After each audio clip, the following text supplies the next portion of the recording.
Assalamualaikum warahmatullahi wabarakatuh. Perkenalkan, nama saya Teguh Pribadi. Nama saya Hasan Ali. Di sini kami akan mewawancarai calon ketua OSIS, Beberapa siswa dan beberapa guru. Selamat menyaksikan. Assalamualaikum warahmatullahi wabarakatuh. Baik teman-teman, saat ini saya sedang dengan Jujur. Halo, hai. Selaku pembina OSIS yang akan saya wawancarakan. Baik, langsung dua pertanyaannya. Apakah menurut Anda visi dan misi yang diusung oleh para calon relevan sesuai dengan kebutuhan sekolah saat ini?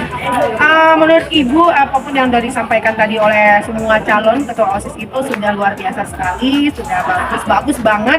Mudah-mudahan apapun yang disampaikan oleh mereka, mudah-mudahan mereka jalankan sehingga fungsi mereka sebagai wakil dari semua teman-temannya bisa berjalan dengan baik. Baik, langsung ke pertanyaan kedua. Menurut Anda, apa yang harus diperhatikan oleh para siswa saat memilih ketua OSIS?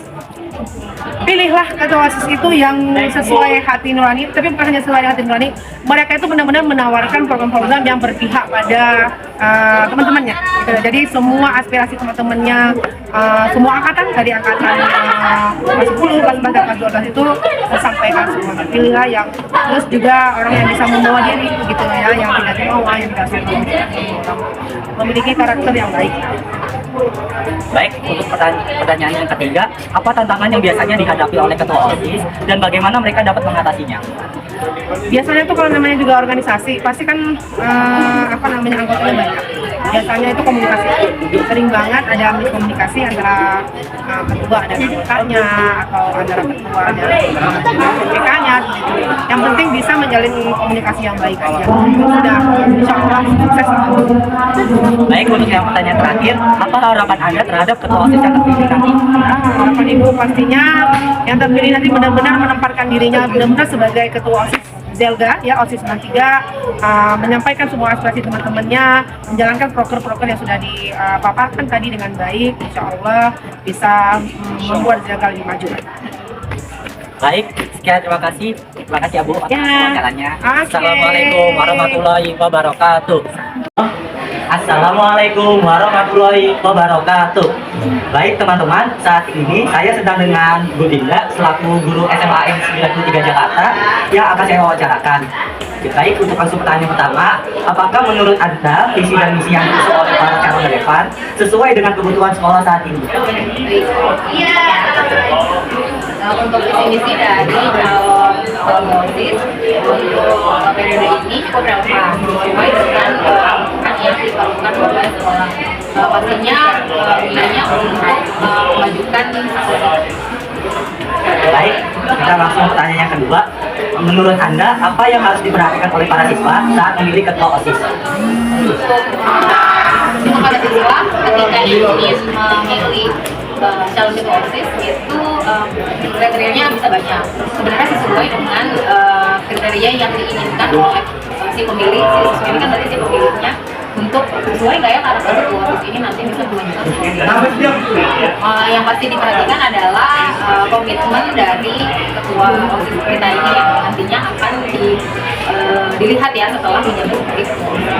Atau jika misalkan ada siswa yang memang bersekolah atau gimana atau lebih dekat dengan calon OSISnya, pasti lebih tahu lagi apakah karakter calon OSIS ini. Baik, untuk yang pertanyaan yang ketiga, apa tantangan yang biasanya dihadapi oleh ketua OSIS dan bagaimana mereka mendapat mengatasinya?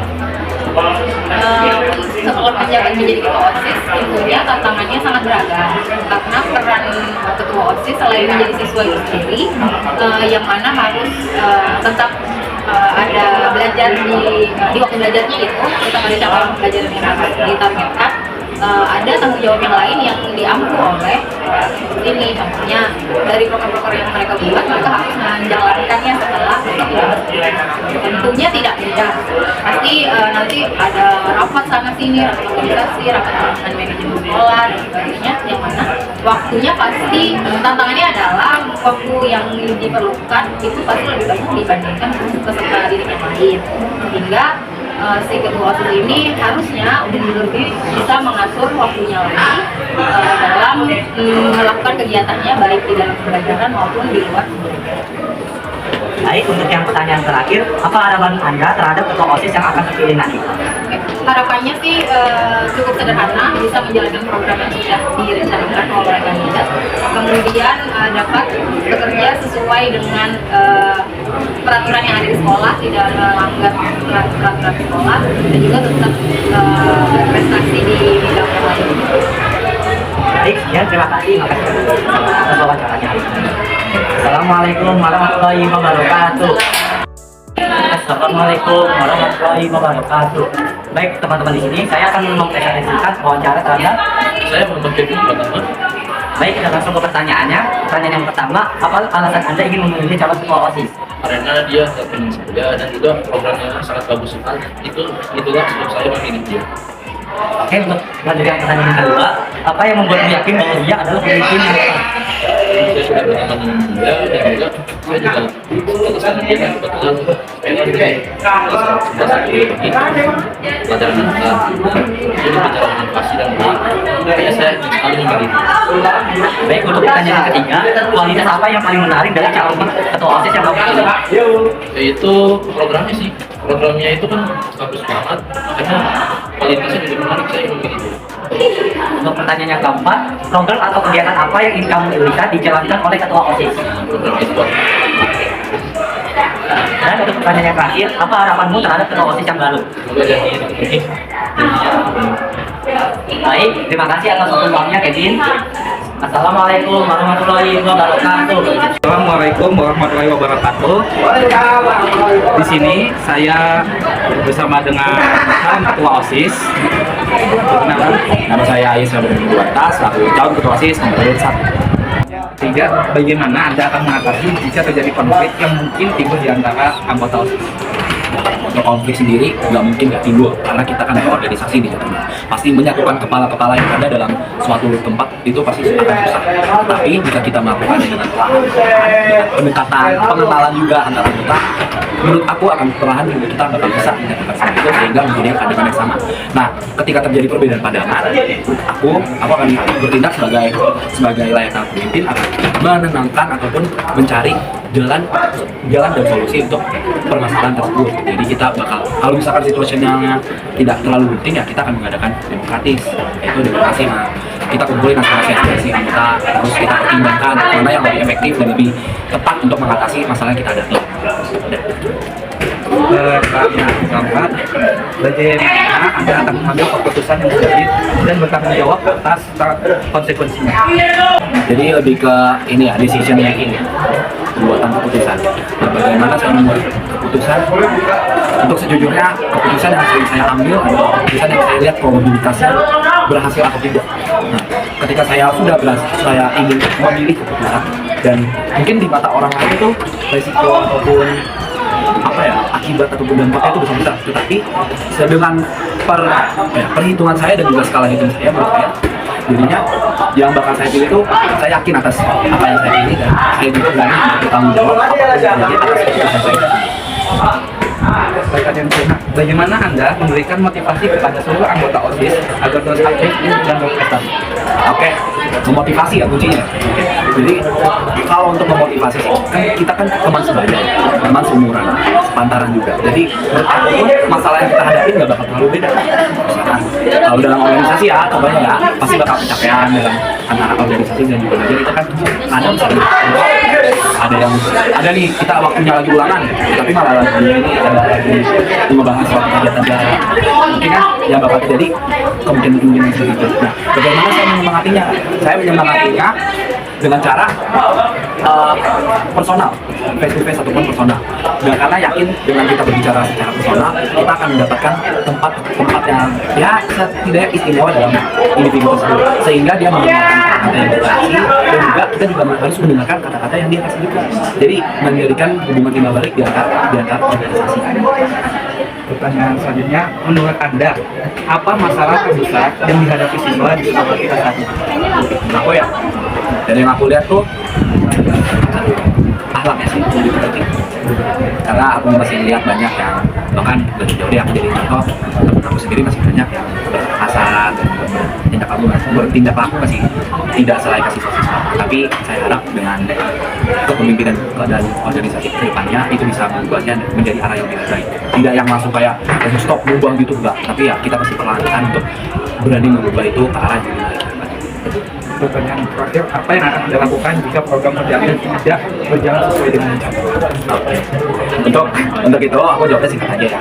Kan program ini kan aku pasti udah pikirin matang-matang dari sebelum aku untuk ini. Jadi dan aku juga udah pasti konsultasikan apa-apa saja yang kemungkinan yang bakal terjadi ketika ingin melaksanakan program kerja ini. Nah, ketika program kerja aku tidak bisa dilaksanakan sesuai rencana aku bakal cari tahu apa masalahnya, apa problemnya, apa ada yang tidak setuju atau tidak. Nah, setelah mencari semua itu, aku akan melibatkan seluruh warga sekolah ini untuk mengambil keputusan ini tuh lebih baik diadakan atau tidak. Jadi ya tetap warga sekolah harus berkontribusi dalam pelaksanaan program-program aku ini juga. Terima kasih untuk menjawab pertanyaan-pertanyaan saya. Sekian, terima kasih ya. Sekian, terima kasih. Assalamualaikum warahmatullahi wabarakatuh. Di sini saya dengan calon ketua OSIS nomor 2. Hanifah Naratikasani. Di sini saya akan mewawancarainya. Pertanyaan pertama, bagaimana Anda akan melibatkan seluruh anggota OSIS dalam mewujudkan visi dan misi yang Anda? Melibatkannya itu dalam ini, kalau di organisasi kan biasa ada sekdit ya. Nah itu tuh kita bisa bagi-bagi. Jadi antara sekdit satu dan yang lainnya mendapatkan peranan dalam visi dan misi saya. Pertanyaan kedua, apa yang membedakan program kerja Anda dengan program yang lain? Program kerja saya yang membedakan yaitu kalau saya itu mengajarkan keberlanjutan dan juga kebudayaan serta pendidikan kualitas yang untuk meningkatkan sekolah kita. Pertanyaan ketiga, bagaimana Anda akan mengatasi jika terjadi konflik yang timbul di antara anggota OSIS?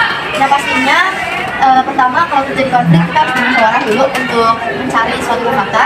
Lalu yang kedua bisa dengan opsi melakukan voting supaya kita bisa tahu kan dari masalah tersebut. Dan yang ketiga ini digunakan hanya di saat-saat tertentu ya, yaitu mengambil keputusan kepala. Jadi saya yang akan mengambil alih keputusan. Pertanyaan keempat, bagaimana Anda akan mengambil keputusan yang sulit dan bertanggung jawab atas persatuan ini? Yang pastinya mengambil keputusan itu nggak mudah, harus memikirkan dampaknya juga. Caranya itu dengan saya membuat plan ABC. Jadi dari plan ABC tersebut akan saya lihat nih mana kemungkinan kecil dari dampaknya yang nggak baik itu. Jadi saya nggak hanya mementingkan diri saya sendiri, tapi saya juga mementingkan kepentingan umum. Pertanyaan terakhir, bagaimana Anda memberikan motivasi kepada anggota OSIS agar terus aktif dan berprestasi? Memberikan semangatnya lewat ucapan, tapi juga dengan perbuatan, dengan membantu dan menanyakan nih ada struggle di mana, ada kesulitannya di bagian apa, ada keluhan apa. Jadi kita nggak hanya nanya, tapi kita juga membantu dalam mereka bekerja gitu.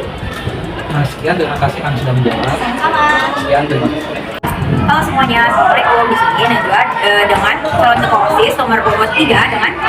Halo semuanya, aku Rasya Cabalula, betul, calon urut 3. Oke, jadi di sini aku mau wawancarai Asya. Oke, di sini ada pertanyaan pertama. Gimana sih cara kamu itu mengatasi konflik yang akan timbul di antara anggota OSIS itu gimana? Yang pastinya dengan cara kita dengarkan cerita mereka, kita duduk bareng dengan mediasi, kita cari tahu akan masalahnya apa, cari solusi, dan cari pencegahannya agar kita bisa. Oke, terus pertanyaan kedua, gimana sih cara kamu itu mengambil keputusan yang sulit dan bertanggung jawab atas konsekuensi? Dengan cara kita lihat ya, kenapa yang paling berat, yang resikonya paling rendah, dan kita ambil posisinya juga, situasinya seperti apa, baru kita ambil keputusan. Pertanyaan ketiga, gimana sih cara kamu buat memberikan motivasi kepada anggota OSIS agar terus aktif dan Itu pasti kita harus rangkul teman OSIS yang pasti bakal sibuk banget. Dengan cara apa? Ya itu kita satu-satu teman mereka, kita ajak rangkul supaya kita bantu nilai-nilainya, kita bantu belajar. Dengan itu dia bisa membantu. ya. Nah, menurut kamu tuh gimana? Apa sih masalah terbesar yang dihadapi di siswa-siswa yang ada di sekolah ini kita saat ini? Kamu masalah terbesar apa? Kayaknya masalah tentang stabil ya, tentang masa depan. Dia bingung apa lebih ke sana. Itu sih masalah. Oke, terus menurut kamu dari masalah tersebut itu tadi gimana cara mengatasinya? Pastinya dengan cara kita harus ada ajak obrolan, apa sih maunya, apa sih visionnya. Dengan itu mereka bakal tahu apa sih. Oke, pertanyaan terakhir, apa yang kamu bakal lakukan jika program kerja kamu itu ada yang nggak berjalan sesuai rencana?